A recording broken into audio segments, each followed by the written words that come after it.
Assalamualaikum warahmatullahi wabarakatuh. Ya, kembali lagi bersama saya Ilham Maliki dengan NIM 2011110045 kelas 4 HKIB. Di sini saya akan mengulas kembali pelajaran-pelajaran di mata kuliah Qawaid Fiqhiyah yang diampu oleh Ibu dosen Eva Fadila SHMH.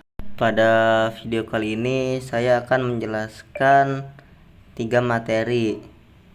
Yang pertama tentang sejarah perkembangan Qawaid Fiqhiyah. Yang kedua yaitu al-umuru, dan yang ketiga yaitu al-yakin. Ya, baik, pada materi pertama yaitu sejarah perkembangan Qawaid Fiqhiyah. Yang pertama yaitu melalui periode Rasulullah SAW. Benih-benih Qawaid Fiqhiyah telah ada sejak risalah Nabi Muhammad SAW, sekalipun dalam era ini Rasulullah dan para sahabatnya tidak pernah menamakan hal tersebut adalah kaidah.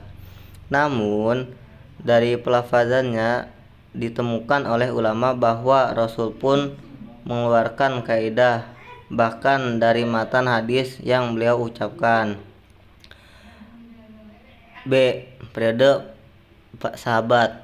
Para sahabat pun dikenal mempunyai kontribusi dalam pembentukan Qawaid Fiqhiyah.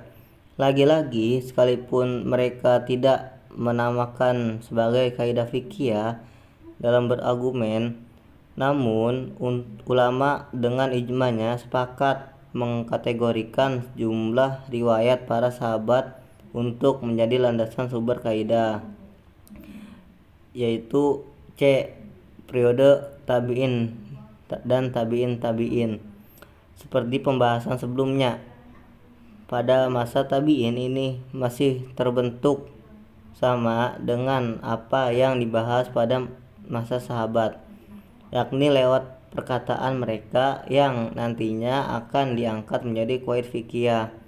Beberapa ulama yang dalam lingkup tabi'in dan tabi'in juga telah mengeluarkan sejumlah Qawaid Fiqhiyah. Ya, selanjutnya pembentukan Qawaid Fiqhiyah. Proses pembentukan Qawaid Fiqhiyah terbagi menjadi 2 bagian. Yang pertama, masa perkembangan dan masa pembukuan. Adapun masa perkembangan Qawaid Fiqhiyah terjadi pada masa tabi'in. Pada periode ini adalah masa awal perkembangan fikih, karena pada masa ini dimulai pendasaran terhadap ilmu fikih. Kedua yaitu masa pembukuan. Sulit diketahui siapa pembentuk pertama kaidah fikih yang jelas dengan peneliti kitab-kitab fikih, dan masa pembentukannya secara bertahap dalam proses secara hukum Islam. Selanjutnya masa kematangan dan masa penyempurnaan. Masa kematangan menurut data sejarah bahwa ahli fikih yang pertama kali menekuni kaidah dan memperluas sampai pada furu'nya untuk dijadikan kaidah, dan ahli fikih dari kalangan mazhab Hanafi, seperti yang dilakukan oleh Imam Muhammad dalam kitab Al-Asol. Selanjutnya masa penyempurnaan. Setelah melewati masa pertumbuhan, masa perkembangan, dan masa kodifikasi, akhirnya tibalah dan pada penyempurnaan kaidah fikih yang dilakukan oleh para pengikut dan dukungnya. Periode ini ditandai dengan munculnya kitab Majalah Al-Ahkam Al-Adiyah melalui pengumpulan dan penyeleksian kitab fikih yang kemudian dibukukan dan digunakan sebagai sumber acuan dalam menetapkan hukum beberapa mahkamah pada pemerintahan Sultan Al-Ghazi Abdul Aziz Khan Utsmani pada akhir abad ke-13 Hijriah. Selanjutnya materi al-umuru, yaitu pengertian kaidah perkara tergantung niatnya. Kaidah perkara tergantung niatnya, al-umuru bimaksodiha, merupakan kaidah yang memiliki arti luas. Kaidah ini terkait dengan aktivitas manusia, baik perkataan maupun berupa perbuatan. Dasar hukum kaidah al-umuru bimaqasidiha. Kaidah ini niat merupakan salah satu kaidah yang sangat signifikan bagi kehidupan kita, baik dalam hubungan muamalah ataupun hubungan kita dengan Allah. Ya, selanjutnya materi ketiga, materi terakhir, yaitu al-yakin.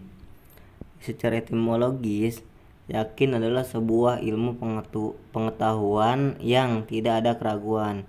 Pada asalnya, yakin berarti istiqror, sesuatu yang menetap, seperti kalimat yakin al-maufi al-baudi iza taqarra, air menetap di telaga. Kata yakin dalam kalimat ini artinya adalah istaqarra, yaitu menetap.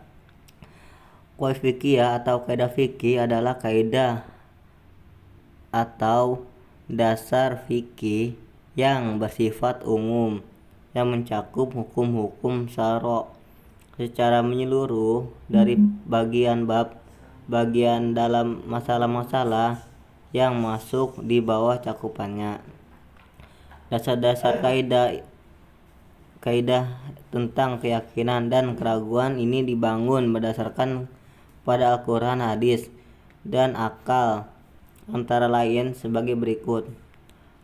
Firman Allah Subhanahu wa Ta'ala dalam Quran surah Yunus yang artinya, dan kebanyakan mereka tidak mengikuti kecuali prasangka saja. Sesungguhnya persangkaan itu tidak sedikit pun berguna untuk mencapai kebenaran. Quran Yunus ayat 36. Hadis riwayat Imam Muslim dari Abu Hurairah artinya, apabila perut seseorang terasa mulas, kemudian dia ragu apakah dia kentut atau tidak, jangan keluar dari masjid sebelum mendengar atau merasakan kentut. Hadis di atas menunjukkan adanya keraguan bagi yang sedang sholat, menunggu, duduk di masjid untuk melaksanakan sholat berjamaah.